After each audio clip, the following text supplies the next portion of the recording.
Hi friends, welcome to HQ fashions. ఈరోజు title thumbnail చూశారు కదా. వేస్ట్ బ్లౌజ్ పీసెస్తో ఎలాంటి మోడల్స్ చేయాలి, జాకెట్ ముక్కలు, పట్టు జాకెట్ ముక్కలతో ఏ విధంగా అయితే మనం మోడల్స్ డిజైన్ చేసుకోవాలి, ఎలా స్టిచ్ చేయాలనేది ఈ వీడియోలో అయితే ఎక్స్ప్లెయిన్ చేయబోతున్నాను. ముందుగా మన ఛానల్ సబ్స్క్రైబ్ చేసుకోండి. ఈ వీడియో కంప్లీట్గా చూసి మీకు నచ్చితే కనుక లైక్ చేయండి. ఇంకా డైరెక్ట్గా స్టిచ్చింగ్లోకి వచ్చేద్దాం. ఈ స్టిచ్చింగ్లోకి వచ్చేటప్పుడు నేను ఇక్కడ బ్లౌజ్ పీస్ తీసుకున్నా. ఇది పట్టు మగ్గాల మీద నేసిన బ్లౌజ్ పీస్. అలాగే నేను ఇక్కడ అంటే ఇది మామూలుగా అంచు చీరలకి కొద్దిగా ఎక్స్ట్రాగా పక్కకు తీసేసిన ఒక బార్డర్ లైన్, పళ్ళు బార్డర్ లైన్ ఇది. ఓకేనా. నేను ఈ రెండింటిని ఇప్పుడు మ్యాచ్ చేసి నాకు కావాల్సిన మెజర్మెంట్ చూసుకుంటూ ఈ రెండింటిని మ్యాచ్ చేసి లెహంగా ఆర్ గాగ్రా మీరు ఏదన్నా అనుకోవచ్చు, అదైతే స్టిచ్చింగ్ అయితే చేస్తున్నాను. అండ్ దీని వచ్చేసి హాఫ్ అండ్ హాఫ్ మోడల్. ఇది వన్ సైడ్ జెరీ వస్తుంది, అంటే శారీ క్లాత్లో మిగిలిన వేస్ట్ బ్లౌజ్ పీస్ కాబట్టి వన్ సైడ్ జెరీ వస్తుంది, వన్ సైడ్ ఇలా పట్టు వస్తుంది. నేనేం చేస్తున్నానంటే జెరీ ఉన్న క్లాత్ని బ్యాక్ సైడ్కి పెట్టి ఈ పట్టు ఉన్న క్లాత్ని ఫ్రంట్ సైడ్కి పెట్టి ఈ రెండిటి మధ్యలో ఆ బార్డర్ లైన్ అనేది అటాచ్ చేస్తున్నాను. ఎందుకు ఇన్ని అటాచ్మెంట్స్, ఇన్ని జాయింట్స్ అని అంటే, ఒకటి మోడల్ సెట్టింగ్ కరెక్ట్గా ఉండాలి, మోడల్ సెట్టింగ్ అనేది. రెండోది, ఇది వేస్ట్ క్లాత్లతో కుడుతున్నాము అనేది తెలియకూడదు. మనం ఒక క్లాత్ ఇలాంటి స్పెషల్ క్లాతులు తీసుకొని స్పెషల్గా కుట్టుకున్నాము అన్నట్టు ఉండాలి, అంతేగాని ఈ మోడల్స్ ఆర్డినరీగా ఉండకూడదు. అండ్ ఈ క్లాత్ వచ్చేసి మంచి మగ్గాల మీద నేసిన ఒరిజినల్ పట్టు క్లాత్. ఈ ఒరిజినల్ పట్టు క్లాత్తో మనం చేసేవి పార్టీ వేర్గా కూడా ఉపయోగించుకోవాలి. అంటే బయటికి వెళ్ళేటప్పుడు ట్రెడిషనల్ డ్రెస్ లాగా కూడా దీన్ని యూస్ చేసుకోవడానికి ఛాన్స్ ఉంటుంది. అందుకోసమని మనం డిజైన్ చేసే ప్రతి ఒక్కటి కూడా నీట్గా కరెక్ట్గా ఉండాలి. ఎప్పుడు రెగ్యులర్ వేరే కాకుండా బయటికి వెళ్ళే బట్టలని కూడా మనం ఈ స్క్రాప్ క్లాత్లతో డిజైన్ చేసుకోవచ్చు. అది అంటే ఎక్కువ క్లాత్ ఉందనుకోండి, మనం కొద్దిగా బిగ్ సైజులో డిజైన్ చేసుకోవచ్చు. ఇక్కడ నాకు తక్కువ క్లాత్ ఉంది కాబట్టి నేను స్మాల్ సైజులో డిజైన్ చేస్తున్నా.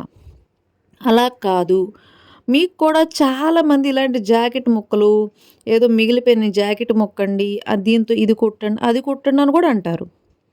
అలాంటప్పుడు ఏం చేయాలో తెలుసా? ఏమండి, ఈ బ్లౌజ్ పీస్ అనేది సరిపోదు, దీనికి ఇంకా కొద్దిగా క్లాతులు కొనాలి. కాబట్టి కొద్దిగా ఎక్స్ట్రా మనీ అడిగి మనం ఆఫర్ చేసి ఆ ఎక్స్ట్రా మనీ వాళ్ళకు ఓకే అంటే కనుక మనం ఇలాంటి స్క్రాప్ క్లాతులు వాడి దీన్ని ఇలాంటి మోడల్స్ అన్నీ కూడా మనం ప్రిపేర్ చేసి ఇచ్చామనుకోండి, వాళ్ళకి ఇవి వేస్ట్ క్లాత్లు అనే విషయం చెప్పకూడదు, మనం కొన్నాము అన్నట్టు చెప్పాలి. అలాగే ఈ వేస్ట్ క్లాత్లు మనకు యూజ్లెస్ కాబట్టి వీటిని మనం మనీ కూడా చేసుకోవచ్చు.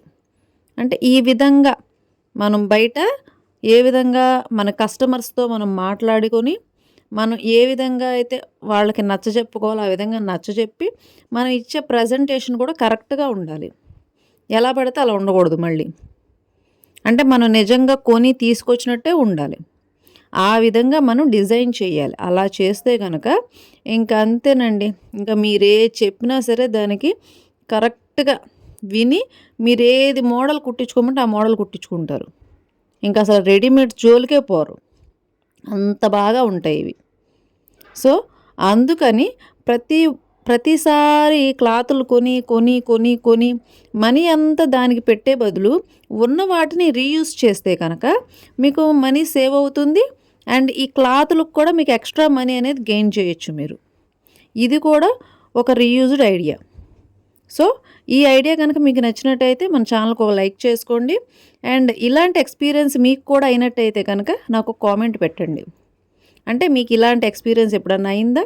ఎవరైనా సరే జాకెట్ ముక్కలు తీసుకొచ్చి కొట్టమని ఇచ్చారా? అలా అయితే కనుక చెప్పండి మీరు కూడా మీ ఎక్స్పీరియన్స్. అండ్ ఇలా కంప్లీట్ అయిన తర్వాత ఫ్రాక్ అనేది కంప్లీట్ అయిపోయింది. అంటే కింద లెహంగా మెయిన్ పార్ట్, ఈ లెహంగా లేదంటే లంగా, పట్టు లంగా ఏదన్నా అనుకోవచ్చు. అండ్ ఇది కంప్లీట్ అయిన తర్వాత 4 ఈక్వల్ పార్ట్స్గా నేను ఎప్పుడూ కూడా మార్కింగ్స్ చేసుకుంటాను. ఈ 4 ఈక్వల్ పార్ట్స్గా మార్కింగ్ చేసుకొని దీనికి లైనింగ్ అనేది అటాచ్ చేయాలి. దీనికి నేను ఏం చేశాను అంటే, ఒక బ్లౌజ్ లైనింగ్ అంటే సెపరేట్ క్లాత్స్ ఉంటాయి కదా, ఆ క్లాత్స్ని తీసుకొని అండ్ నేను దీనికి కొద్దిగా లైనింగ్ వేస్ట్ కలుపుకొని దీన్ని ఇలాగా పెద్ద లైనింగ్ లాగా నేనైతే మార్చుకున్నా. మీకైతే ఇంత శ్రమ అవసరం లేదు. మీరు డైరెక్ట్గా 1.5 మీటర్ క్లాత్ తీసుకొని డైరెక్ట్గా స్టిచ్చింగ్ చేసుకోవచ్చు. అండ్ ఇలా కంప్లీట్ అయిన తర్వాత నాకు కావాల్సిన నడుం పార్టు అంటే విస్ట్ సైజు, ఈ విస్ట్ సైజ్ వచ్చేసి 24. నేను 24 అంటే 28 ఇంచెస్కి లెంత్లో పెట్టుకొని లైనింగ్ రెడీ చేసుకున్నాను కాబట్టి ఇంక నేను ఏమీ కూడా చూడక్కర్లా. సేమ్ ఎంత క్లాత్ అయితే ఉందో నాకు ఈ పట్టు క్లాత్ మెయిన్ పార్ట్ మొత్తం అంతా కూడా ఫ్రిల్స్ పెట్టేస్తున్నాను. ఏది లైనింగ్ పార్ట్కి. ఈ లైనింగ్ క్లాత్ ఏదైతే ఉందో అది నడుము కరెక్ట్ సైజు అంటే విస్ట్ సైజు కరెక్ట్గా పెట్టుకొని ఈ ఎక్స్ట్రా మెయిన్ పార్ట్ మొత్తం కూడా ఈ లైనింగ్ పార్ట్కి ఫ్రిల్స్ వేసుకుంటూ వెళ్తున్నాను. అండ్ ఈ ఫ్రిల్స్ అన్నీ కూడా ఒకేలాగా ఈక్వల్గా రావాలి. ఒకటి 1 ఇంచీలో, ఒకటి 2 ఇంచెస్ గ్యాప్లో అలా రాకూడదు. 1 ఇంచీ 1 ఇంచీ గ్యాప్లో ఫ్రిల్స్ అన్నీ కూడా ఈక్వల్గా పెట్టుకుంటూ వెళ్తున్నా. ఇలా కంప్లీట్ అయిన తర్వాత చూడండి ఎలా వచ్చింది కరెక్ట్గా 28 ఇంచెస్ అంటే 14 ఇంచెస్ అలా రావాలి నాకు. లేదు కొద్దిగా ఎక్కువ కూడా పెట్టుకోవచ్చు. అండ్ దీనికి బార్డర్ లైన్ అనేది రెడీ చేస్తున్నా. ఈ బార్డర్ లైన్ అనేది నాకు ఏ క్లాత్ కూడా సెట్ అవ్వలేదు కాబట్టి నేను ఇక్కడ పట్టు క్లాత్ అంటే వేస్ట్ మామూలు కటింగ్ చేయగా మిగిలిన స్క్రాబ్ ఉంటుంది కదా, అందులో నుంచి ఒక బెల్ట్ లాంటి క్లాత్ ఒకటి కట్ చేసుకొని అంటే స్ట్రైట్ పార్ట్ కట్ చేసుకొని మినిమం 3 ఇంచెస్ ఉంటుంది ఇది వెడల్పు. ఈ 3 ఇంచెస్ ప్లస్ నాకు కావాల్సింది 30 ఇంచెస్ బెల్ట్ తీసుకున్నాను నేను. అంటే నాకు కావాల్సింది 28 కదా, విస్ట్ సైజు 30 ఇంచెస్ బెల్ట్ అనేది తీసుకున్నాను. అండ్ ఈ 30 ఇంచెస్ బెల్ట్ని నేను రెడీ చేసి పెట్టుకున్నాను. దీన్ని మొత్తం రౌండ్ లాగా రెడీ చేసుకొని వన్ సైడ్ అనేది ఇలా స్టిచ్ వేసేస్తున్నాను. వన్ సైడ్ ఇది క్లోజింగ్ స్టిచ్. మనం పైన మళ్ళీ ఫోల్డింగ్ పెట్టుకోవడానికి ఆ చేతులు గట్ట అలా మడిపేటప్పుడు అంత ఇబ్బంది లేకుండా ఇలాగ ఒక ఫోల్డింగ్ ఒక స్టిచ్ అనేది వేసేసా. అండ్ దీన్ని లోపల లైనింగ్ పార్ట్ వైపు అటాచ్ చేయాలి. వన్ సైడ్ మనం క్లోజ్ చేసాం ఎడ్జెస్ ఈ బెల్ట్కి. ఈ సెకండ్ సైడు ఈ లోపల లైనింగ్ పార్ట్ నుంచి స్టార్ట్ చేసుకుంటూ స్టిచ్ చేసుకుంటూ రావాలి. ఇలా మొత్తం అంటే 1/2 ఇంచ్ ఎడ్జ్లో కరెక్ట్గా లైనింగు మెయిన్ పార్ట్ కలిపి ఆల్రెడీ నడుము దగ్గర ఒక స్టిచ్ వేసేసాము. అలాగే ఈ బెల్ట్ను కూడా ఇంకొక స్టిచ్ అనేది వేసేసేయాలి. లోపల వైపు 1/2 ఇంచ్ ఎడ్జ్ ఖర్చు మాత్రం ఖచ్చితంగా తీసుకోండి. Seam length 1/2 inch.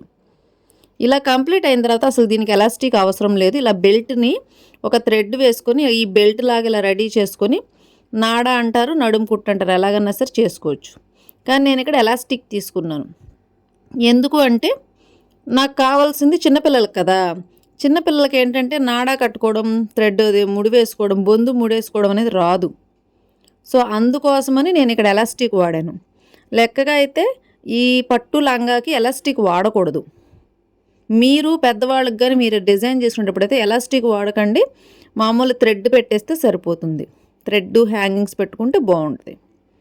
నేనైతే ఎప్పుడు కూడా ఎలాస్టిక్ కుట్టేటప్పుడు ఎలాస్టిక్ని లోపల పెట్టేస్తూ ఒకే స్టిచ్లో కంప్లీట్ చేసేస్తాను. ఇలాగా మీరు ఎలాస్టిక్ వేసుకుంటాము అంటే అది మీ ఇష్టం.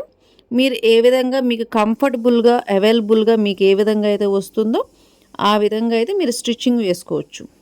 అంటే బొందు కుట్టుకొని దానికి ఎలాస్టిక్స్ వేసుకోవచ్చు. అంటే మధ్యలో నుంచి మనం మళ్ళీ ఎక్కించుకుంటాం కదా, అలా ఎక్కించుకోవచ్చు. లేదంటే ఇలా డైరెక్ట్గా అన్నా సరే స్టిచ్చింగ్ అనేది చేసుకోవచ్చు.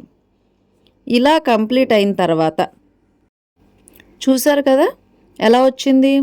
ఇక్కడ లెహెంగా ఆర్ లంగా, పట్టు లంగా కంప్లీట్ అయిపోయింది. బ్యాక్ సైడ్ ఏమో పట్టు వచ్చింది అంటే zari cloth. And front side వచ్చేసి చూసారా ఈ బ్లాక్, ఈ డార్క్ షేడ్ మధ్యలో ఈ గోల్డ్ షేడ్, ఈ జెరీ షేడ్ బాగా కనిపిస్తుంది. అండ్ బ్లాక్ వచ్చేసి ఈ షేడ్ వచ్చింది. ఎలా ఉంది ఫ్రెండ్స్ ఈ బ్లాక్ అండ్ గోల్డ్ కాంబినేషన్లో ఈ పట్టు లంగా నచ్చిందా? అయితే ఒక లైక్ చేసుకోండి, సబ్స్క్రైబ్ చేసుకోండి. అలాగే చిన్నపిల్లలకు కుట్టుకునే ప్రిన్స్ కట్ బ్లౌజ్ ఎలా కుట్టాలో పార్ట్ 2లో పెట్టాను. లింక్ కింద డిస్క్రిప్షన్ బాక్స్లో పెట్టాను. అండ్ ఆ వీడియో తర్వాత ఈ వీడియో కనుక వాచ్ చేయండి. ఫుల్ లెహంగా మోడల్ అనేది చూసి స్టిచ్ చేయండి. Okay friends.